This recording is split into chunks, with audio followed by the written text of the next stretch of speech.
तो केंद्र सरकार ने आम जनता के जो मन की बात है उसको समझते हुए आम जनता को राहत देने का प्रयास करते हुए उन्होंने इस जीएसटी रिफॉर्म्स के जरिए आम जनता तक पहुंचने का प्रयास किया है।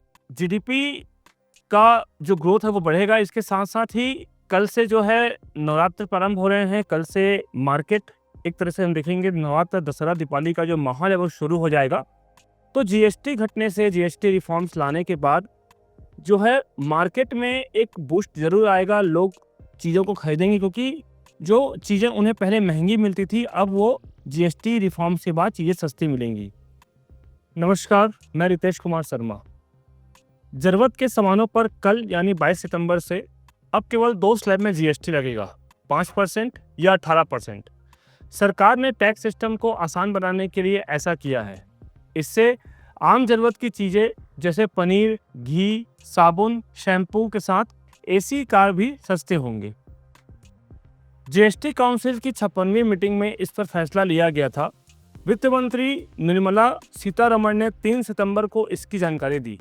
इस बदलाव से जुड़ी हर जरूरी जानकारी को 9 सवालों के जवाब में हम बताने का प्रयास कर रहे हैं। यह आर्टिकल दैनिक भास्कर से लिया गया है। सवाल नंबर 1, जीएसटी दर में क्या बदलाव हुआ है? सरकार ने 3 सितंबर को बताया कि जीएसटी के 5%, 12%, 18% और 28% के स्लैब को घटाकर 2 कर दिया गया है। इसका मतलब अब सिर्फ 5% और 18% का स्लैब ही होगा। इसके अलावा तंबाकू, पान मसाला, कार्बोनेटेड ड्रिंक और लग्जरी सामान जैसे बड़ी कारें, याट और पर्सनल इस्तेमाल के लिए विमान पर 40% का स्पेशल टैक्स लगेगा। कुछ सामान जैसे छेना, पनीर, रोटी, चपाती, पराठा पर अब कोई टैक्स नहीं लगेगा। तंबाकू को छोड़कर नई दरें सभी सामानों पर 22 सितंबर से लागू हो जाएंगी। सवाल नंबर 2, टैक्स स्लैब बदलने से फायदा होगा या नुकसान होगा? इस बदलाव से साबुन, शैम्पू जैसे डेली इस्तेमाल होने वाले सामान, खाने पीने की चीजें, इलेक्ट्रॉनिक सामान और कारें सस्ती हो जाएंगी। लाइफ और हेल्थ इंश्योरेंस पर लगने वाले 18% टैक्स को भी 0 कर दिया गया है, यानी फायदा ही होगा। इन सामानों के अलावा सीमेंट पर टैक्स 28% से घटाकर 18% कर दिया गया है। इससे घर बनाने और मरम्मत का खर्च कम होगा। टीवी, एसी जैसे सामानों पर टैक्स 28% से घटकर 18% हो जाएगा। इसका मतलब ये सामान भी सस्ते होंगे।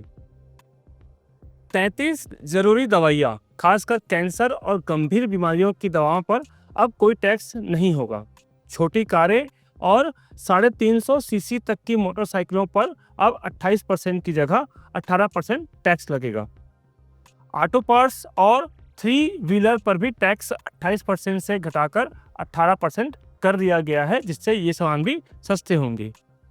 इसे हम केवल एक उदाहरण से समझ सकते हैं।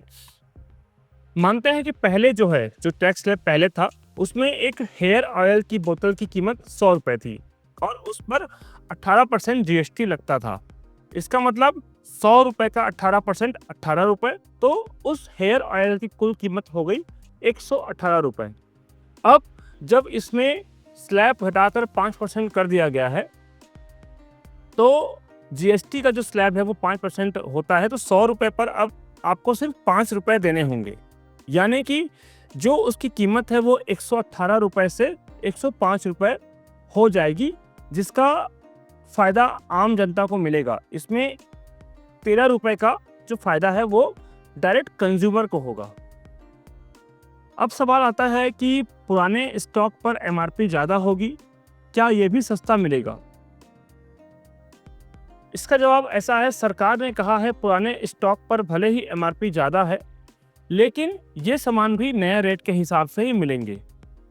ग्राहकों को घटाई गई जीएसटी दरों का फायदा देना होगा। वही दवाओं के लिए जो national pharmaceutical pricing authority NPPA ने 12 और 13 सितंबर के अपने आदेशों में कहा है कि दवा बनाने और बेचने वाली कंपनियों को, जो दवा बनाती है और बेचती है, उन कंपनियों को दवाओं, फॉर्मुलेशन और मेडिकल डिवाइसेस की जो एमआरपी है वो अपडेट करनी होगी, मतलब नए दरों के हिसाब से वो एमआरपी उन्हें लगानी होगी। जीएसटी बदलाव के बाद revise price list dealer, retailer, state drug controller और सरकार को देना होगा ताकि कस्टमर्स को दिखाई जा सके। मतलब यहाँ पर कंज्यूमर के लिए एक जो है पारदर्शिता की जो सुविधा है वो रखी गई है। अब सवाल आता है कि अगर दुकानदार जीएसटी कटौती का फायदा न दे तो क्या करे? अगर दुकानदार प्राइस कट का फायदा ग्राहकों को नहीं देता है तो आप इसकी शिकायत कर सकते हैं। दोषी दुकानदारों पर जुर्माना या जेल की सजा भी हो सकती है। नेशनल कंज्यूमर हेल्पलाइन 1811-4000 पर शिकायत कर सकते हैं। सीबीआईसी की जीएसटी हेल्पलाइन 1800-1200-232 पर भी कॉल कर सकते हैं। नेशनल एंटी प्रॉफिटियरिंग अथॉरिटी की वेबसाइट पर आप शिकायत कर सकते हैं। वेबसाइट पर शिकायत में बिल की कॉपी, दुकानदार का नाम, पता इत्यादि आपको देना होगा। अब अगला सवाल जो आता है वो ये है कि क्या लाइफ इंश्योरेंस और हेल्थ इंश्योरेंस पर भी प्रीमियम कम होगा? क्योंकि जो भारत की जनता है वो अपना जो इन्वेस्टमेंट है वो इन प्रीमियम पर भी बहुत करती है। तो सरकार का जवाब है कि हाँ, सरकार ने लाइफ और हेल्थ इंश्योरेंस प्रीमियम पर जीएसटी को घटाकर 18% से शून्य कर दिया गया। इसका मतलब अब इस पर जीएसटी नहीं लगेगा, जीएसटी की जो दरें हैं वो नहीं होगी। 22 सितंबर के बाद जो रिन्यूअल प्रीमियम भरा जाएगा उस पर भी जीएसटी नहीं लगेगा। प्रीमियम कितना कम होगा इसे भी हम एक उदाहरण से समझ सकते हैं। जो उदाहरण मैं आपको प्रस्तुत कर रहा हूँ वो एक समझाने के प्रयास में है। इसमें जो अमाउंट है वो कम ज़्यादा हो सकता है। मान लीजिए कि एक जो फैमिली है उसकी हेल्थ इंश्योरेंस की जो प्रीमियम है 50,000 रुपये है। तो जो पहले जो जीएसटी का दर थी 18% जीएसटी अपन जोड़ते हैं तो 50,000 में 18% मतलब 9,000 जीएसटी जोड़ के उसका जो दर होता है वो होता है 59,000 रुपये। अब नए स्लैब में आने के बाद में जो ग्राहकों को फायदा मिलेगा वो जीएसटी जो शून्य कर दी गई है। इसका मतलब कि जो प्रीमियम 50,000 रुपये है जिस पर पहले 9,000 रुपये की जीएसटी लगती थी, अब वह जीएसटी घटकर शून्य हो गई है। मतलब आपको प्रीमियम के लिए अलग से आपको जो 9,000 रुपये है वो नहीं देने पड़ेंगे। आपको जो प्रीमियम जितना है उतना ही आपको देना पड़ेगा। सवाल आता है कि क्या जीएसटी बदलावों से कुछ सामान महंगे भी होंगे? तो इसका जो जवाब है वो हाँ है कि लग्जरियस चीज़ें, जो शौक और विलासिता की चीज़ों के लिए 40% का एक नया स्लैब बनाया गया है। इसमें पान मसाला, तंबाकू जैसे प्रोडक्ट शामिल है। इसके अलावा कुछ कार और बाइक्स भी 40% टैक्स के दायरे में आएंगी। हालांकि ये गाड़ियां महंगी नहीं होंगी। पहले इन पर 28% जीएसटी के साथ 17% तक सेस लगता था, यानी कुल 45% इसमें जीएसटी था जो घटकर 40% हो गया है। पेट्रोल गाड़ियां जो 1200 सीसी और 4 मीटर से ज़्यादा लंबी हो उन पर 40% टैक्स लगेगा। डीजल गाड़ियां जो 1500 सीसी और 4 मीटर से ज़्यादा लंबी हो उन पर भी 40% टैक्स लगेगा। अगर हम बाइक की बात करें, मोटरसाइकिल की बात करें तो 350 सीसी से ज़्यादा की जो बाइक्स हैं है ना, उन पर भी जो 40% टैक्स है वो इस स्लैब में आएंगी। अगला सवाल ये है कि क्या कुछ सामान ऐसे भी हैं जिनके दाम नहीं बदलेंगे? मतलब जीएसटी की जो स्लैब बदले हैं, दरें बदली है, उनके बाद में जो सामान है वो भी कुछ सामान ऐसे हैं जो नहीं बदलेंगे। तो इसका जवाब है कि हाँ, जीएसटी 2.0 जो जीएसटी रिफॉर्म्स हैं उसमें लगभग 90% सामानों के दाम बदले हैं, लेकिन कुछ सामान ऐसे भी हैं जिनकी जीएसटी दरों में कोई बदलाव नहीं हुआ है। जैसे कि 0% स्लैब वाले जो जीएसटी दर है उसमें आते हैं कि ताज़ा फल, सब्जियां, दूध, खुला आटा, ब्रेड, रोटी, पराठा, ये पहले से ही 0 रेटेड थे और अब भी वही हैं। मतलब इन पर जो स्लैब है वो दरें हैं वो नहीं बदली गई है। 5% स्लैब की हम बात करते हैं तो इसमें इलेक्ट्रॉनिक व्हीकल्स, ईवी जैसे इलेक्ट्रिक कारें, इन पर पहले भी 5% जीएसटी था और अब भी यही रहेगा। 3% स्लैब जो एक स्पेशल स्लैब है उसके अंतर्गत सोना, चांदी, हीरा और महंगे पत्थर आते हैं। इन पर जो जीएसटी है पहले भी 3% था और अब भी वही है।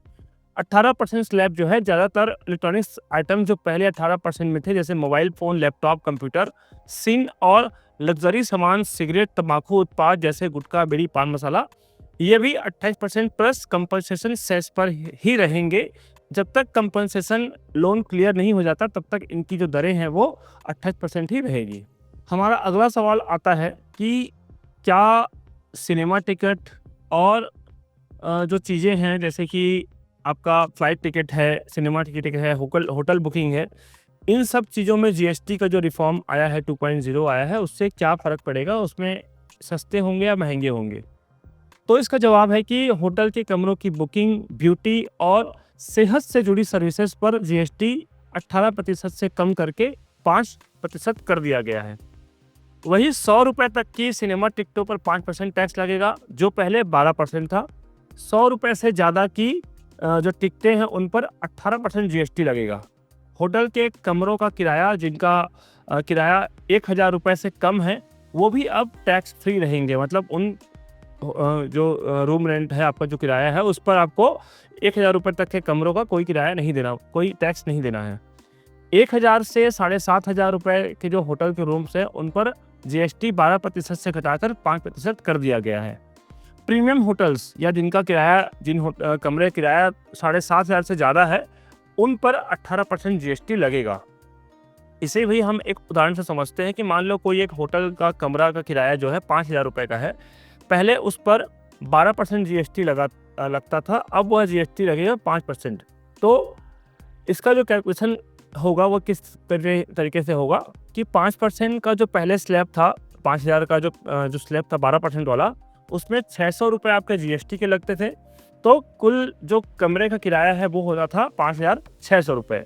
परंतु अब जीएसटी घटने के बाद, अभी जीएसटी जो 12% से उसमें एक स्लैब घटकर 5% कर दिया गया है, तो उसके बाद जो है उसमें 5% लगने के बाद 5000 रुपये का जो आपका रूम का किराया है वो आपको 5250 रुपये लगेगा। इसका मतलब ये कि 5600 रुपये से 5250 रुपये आपका जो किराया है वो लगना है। 350 रुपये की बचत इसमें भी जीएसटी रिफॉर्म्स के अंतर्गत की गई है। वही हम बात करें कि जो हवाई यात्रा में इकोनॉमी क्लास सस्ती और बिजनेस क्लास का किराया महंगा होगा। फर्स्ट क्लास में कोई बदलाव नहीं होगा। इकोनॉमी क्लास पर पहले 12% जीएसटी लगता था, इसे घटाकर 5% कर दिया गया है। बिजनेस क्लास का जो जीएसटी है वो 12% से बढ़ाकर 18% कर दिया गया है। इसका मतलब कि जो फ्लाइट टिकट आपके जो इकोनॉमी क्लास की जो टिकटें थी वो अब पहले से आपको सस्ती मिलेंगी। जीएसटी रिफॉर्म्स के आने के बाद, 2.0 आने के बाद, क्या इसका अर्थव्यवस्था पर क्या असर होगा? तो सरकार का दावा है कि जीएसटी 2.0 से आम आदमी को राहत मिलेगी, बिजनेस करना आसान होगा और जो इकोनॉमी है उसको एक बूस्ट मिलेगा। 17 सितंबर को विशाखापट्टनम में आयोजित नेक्स्ट जेन जीएसटी रिफॉर्म्स कार्यक्रम में जो वित्त मंत्री है निर्मला सीतारमण जी ने कहा है कि इससे इकोनॉमी में करीब 2 लाख करोड़ रुपए आएंगे। इकोनॉमी को एक जो है बूस्ट मिलेगा, एक सहारा मिलेगा। Chief economic adviser V Anantha Nageswaran ji ने कहा है कि लोगों के हाथ में जो खरीदारी की ताकत है वो ज़्यादा आएंगी, जिससे डिमांड प्रोडक्शन का चक्र चलेगा। हम जानते हैं कि डिमांड प्रोडक्शन एक सिस्टम है जिस पर पूरी अर्थव्यवस्था डिपेंड रहती है और इससे जीडीपी को भी ग्रोथ मिलेगी। इकोनॉमिस्ट और एलारा कंपनी की ईवीपी गरिमा कपूर ने कहा कि ये रिफॉर्म कंजप्शन डिमांड को 1% से 1.2% का बूस्ट देगी, जो अगले 4-6 क्वार्टर्स में जीडीपी ग्रोथ को बढ़ाएगा। जीडीपी का जो ग्रोथ है वो बढ़ेगा। इसके साथ साथ ही कल से जो है नवरात्र प्रारंभ हो रहे हैं। कल से मार्केट एक तरह से हम देखेंगे, नवरात्र, दशहरा, दीपावली का जो माहौल है वो शुरू हो जाएगा। तो जीएसटी घटने से, जीएसटी रिफॉर्म्स लाने के बाद जो है मार्केट में एक बूस्ट जरूर आएगा। लोग चीज़ों को खरीदेंगे क्योंकि जो चीज़ें उन्हें पहले महंगी मिलती थी अब वो जीएसटी रिफॉर्म्स के बाद चीज़ें सस्ती मिलेंगी। जो केंद्र सरकार है उनका ये एक बहुत बड़ा कदम है, क्रांतिकारी परिवर्तन है। जो सरकारें नियम लाती है या जो योजनाएं लागू करती है उनमें हमेशा एक बदलाव की, एक सुधार की संभावना रहती है। तो केंद्र सरकार ने आम जनता की जो मन की बात है उसको समझते हुए, आम जनता को राहत देने का प्रयास करते हुए उन्होंने इस जीएसटी रिफॉर्म्स के जरिए आम जनता तक पहुंचने का प्रयास किया है और इससे आम जनता को, जो जनमानस है ना, मिडिल क्लास जो फैमिली है, उनको भी फायदा जरूर मिलेगा। आप सभी ने मुझे धैर्य से सुना, इसके लिए आपका आभार, धन्यवाद।